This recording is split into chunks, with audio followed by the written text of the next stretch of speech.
Hello అండి అందరికీ. So, ఈ మధ్య నేను వీడియోస్ చేయట్లేదు కదా! ఎందుకని అనుకుంటున్నారా? నాకైతే రీసెంట్‌గా ఎగ్జామ్స్ ఉన్నాయి. సో, కొంచెం బిజీగా ఉన్నాను. రేపు కూడా ఎగ్జామ్ ఉంది. కానీ ఎందుకో వీడియో చేయాలనిపించి చేస్తున్నాను. అండ్ ఈరోజైతే స్నాక్స్‌గా ఈ బోండాలైతే చేశాను మైదా పిండితో. చాలా టేస్టీగా అండ్ సాఫ్ట్‌గా వచ్చాయి.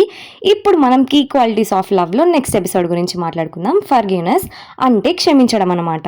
ఇప్పుడు ప్రతి ఒక్కళ్ళు తప్పు చేస్తూనే ఉంటారు. ఇప్పుడు లైఫ్‌లో తప్పులనేవి కామనే కదా! సో, మనకెవరైనా విలువైన వ్యక్తి ఉన్నారంటే, ఆ కోపాన్నంతా మర్చిపోవాలి. ఎప్పుడైతే మనం కోపంలో విషయాలన్నీ గుర్తుపెట్టుకుంటామో, మనం లోపల చాలా భారంగా ఫీలవుతాము. ఆ భారాన్నంతా దించేసుకొని, ఆ మనిషితో మనం మాట్లాడామనుకోండి, అప్పుడు మనకే అనిపిస్తది. ఓకే. ఏముందిలే నేను కూడా చేసుంటాను ఏదో ఒక తప్పు. సో, ఆ మనిషిని క్షమించడం వల్ల నీకు హ్యాపీనెస్ ఉంటది. ఎదుటి వాళ్ళకి హ్యాపీనెస్ ఉంటది.